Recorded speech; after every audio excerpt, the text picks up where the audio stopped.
الحمد لله والصلاة على نبيه محمد وآله وصحبه وبارك وسلم. سامعین کرام، السلام علیکم ورحمۃ اللہ وبرکاتہ. ہمارے چینل دین عالی شان کی جانب سے ہم نے جو پہلا عنوان موضوع رکھا ہے وہ ہے سورہ فاتحہ کے متعلق وظائف اور سورہ فاتحہ کے فضائل کے بارے میں. سب سے پہلے سورہ فاتحہ کے متعلق چند باتیں آپ کی خدمت میں پیش کروں گا. سورہ فاتحہ یہ سورت بعض علماء کے نزدیک مکی ہے، بعض کے نزدیک مدنی ہے، اور بعض فرماتے ہیں کہ سورہ فاتحہ کا 2 مرتبہ نزول ہوا. ایک دفعہ مکۃ المکرمہ میں نازل ہوئی اور ایک دفعہ مدینہ منورہ میں نازل ہوئی. لہذا سورہ فاتحہ کو سورہ فاتحہ اس لیے کہا جاتا ہے کہ کلام مقدس قرآن مجید فرقان حمید کی ابتدا و آغاز اسی سورت سے کیا جاتا ہے، اور اسے ام القرآن بھی کہا جاتا ہے. سورہ فاتحہ کو ام القرآن بھی کہا جاتا ہے اس لیے کہ قرآن کا اصل جو 4 چیزوں کا جو مقصود ہے وہ سورہ فاتحہ میں موجود ہے، جیسا کہ اللہ تعالیٰ کی حمد اور اللہ تعالیٰ کا حکم کے مر کر بعد میں اٹھنا تو مالک یوم الدین سے ثابت ہے. ایاک نعبد و ایاک نستعین میں رسول دو جہاں اور تمام انبیاء کرام علیہ الصلوۃ والسلام کی نبوت ثابت ہے. اور اس کے بعد رسول دو جہاں صلی اللہ تعالیٰ علیہ وسلم کی امت میں سے جتنے بھی فقہاء کرام، مشائخ کرام، علماء کرام اور عوام الناس جتنے بھی ہیں وہ شامل ہیں کہ وہ اللہ تعالیٰ سے سیدھی راہ کے متعلق اللہ تعالیٰ سے دعا کرتی ہے.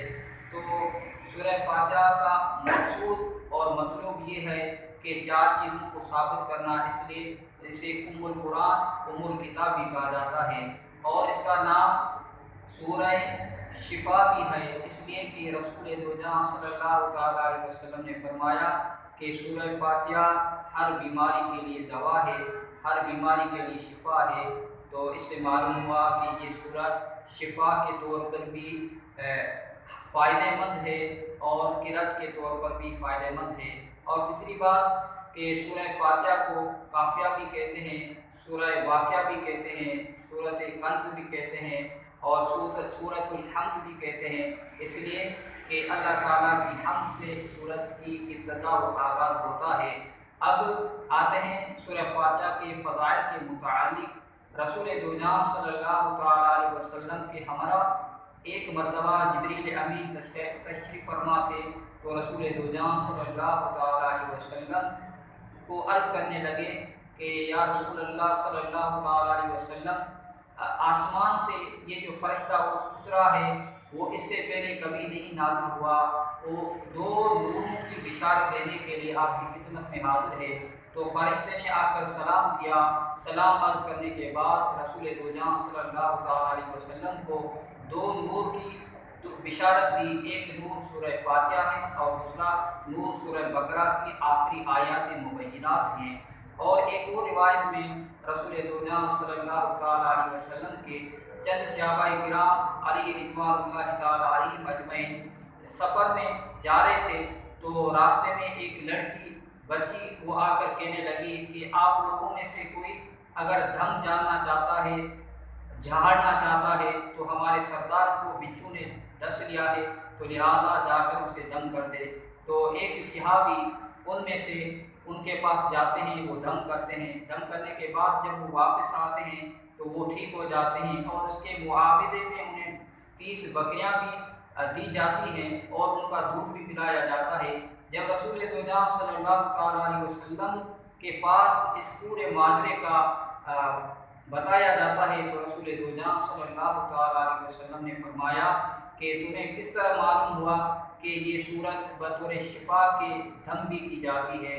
تو رسول دو جہاں صلی اللہ تعالیٰ علیہ وسلم نے فرمایا کہ یہ سورہ شفا ہے، بطور دم بھی اسے استعمال کیا جاتا ہے. تو عزیزان ذی وقار، سورہ فاتحہ کو سورہ شفا اس لیے کہتے ہیں کہ یہ ہر مرض کی، ہر بیماری کی دوا ہے، ہر مرض کی دعا ہے. اور سورہ فاتحہ کو سورت دعا بھی کہا جاتا ہے کہ بطور دعا کے بھی ہم پڑھتے ہیں، جیسا کہ اللہ تعالیٰ کا کلام مقدس شروع کرنا اس سے پہلے کہ اللہ کی بارگاہ میں دعا کر کے پھر اللہ تعالیٰ سے دعا کر کے اس کے بعد شروع کرنے میں وہ برکت حاصل ہوتی ہے، وہ اللہ تعالیٰ کی طرف سے توفیق عنایت ہوتی ہے جس کی کوئی مثال نہیں مل سکتی۔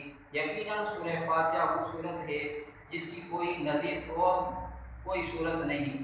اب آتے ہیں ہم سورہ فاتحہ کے اس فضیلت کے بارے میں جس کے بارے میں ایک صحابی فرماتے ہیں کہ ایک دفعہ میں نماز پڑھ رہا تھا مسجد میں، آقا علیہ الصلوۃ والسلام نے مجھے بلایا تو میں حاضر نماز کی وجہ سے نہ ہو سکا، تو رسول دو صلی اللہ تعالیٰ علیہ وسلم کو فراغت نماز کے بعد میں نے عرض کیا، رسول دو صلی اللہ تعالیٰ علیہ وسلم نے فرمایا کیا آپ نے نہیں پڑھا اللہ کا فرمان ہے کہ یا ایھا الذین آمنوا استجیبوا للہ والرسول، کہ اے ایمان والو جب تمہیں اللہ اور اللہ کے رسول بلائیں تو حاضر ہو جاؤ۔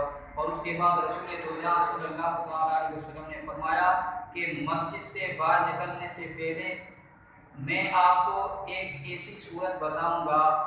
تو جب وہ صحابی فرماتے کہ آقا علیہ الصلوۃ والسلام نے میرے ہاتھ کو پکڑ لیا، جب ہم باہر نکلنے لگے تو رسول دو صلی اللہ تعالیٰ علیہ وسلم کو میں نے عرض کیا کہ کیا یا رسول اللہ صلی اللہ تعالیٰ علیہ وسلم آپ نے نہیں فرمایا کہ میں ایک ایسی صورت بتاؤں گا؟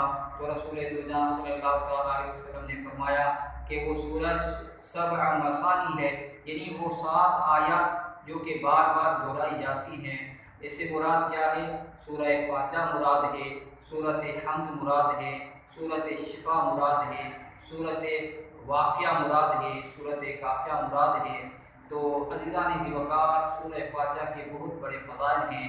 یہ جسمانی بیماری کے لیے بھی علاج ہے اور روحانی بیماری کے لیے بھی علاج ہے۔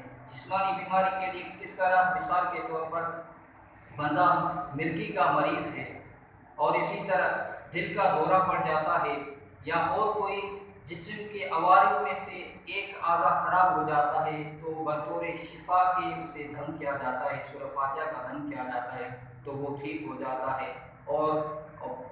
اور روحانی طور پر اس طرح شفا، روحانی طور پر اس طرح علاج ہوتا ہے کہ سورہ فاتحہ پڑھنے سے اللہ تعالیٰ اسے کفر سے محفوظ رکھے گا، شرک سے محفوظ رکھے گا، حسد سے، کینہ سے، بغض سے، ان تمام چیزوں سے محفوظ رکھے گا۔ تو سورہ فاتحہ کے متعلق مقصود جو تھا وہ آج کا وظیفہ آپ کی خدمت میں پیش کرنا تھا، وہ یہ ہے کہ سورہ فاتحہ کو آپ نے اور ہم سب نے کس طرح پڑھنا ہے وہ آپ غور سے طرف فرمائیں۔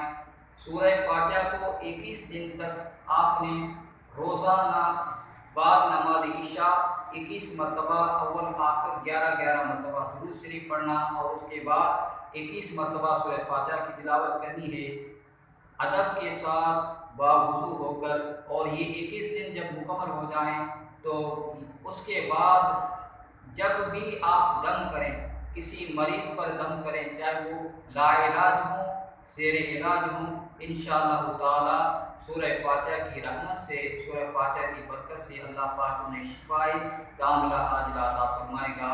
جیسا کہ اللہ کے رسول نے فرمایا کہ ہر بیماری کے لیے سورہ فاتحہ جو ہے وہ شفا ہے۔ تو کرونا وائرس جیسی وبا جن کا کوئی علاج معالج نہیں ہے، اس کے لیے یقیناً یہ سورہ فاتحہ کا پڑھ کر دھم کرنا باعث شفا ہے، باعث استفادہ ہے۔ اللہ پاک ہم سب کو صحیح معنی میں قرآن مجید سیکھنے، سمجھنے اور عمل کرنے کی توفیق عطا فرمائے۔ وما علیہ الا البلاغ۔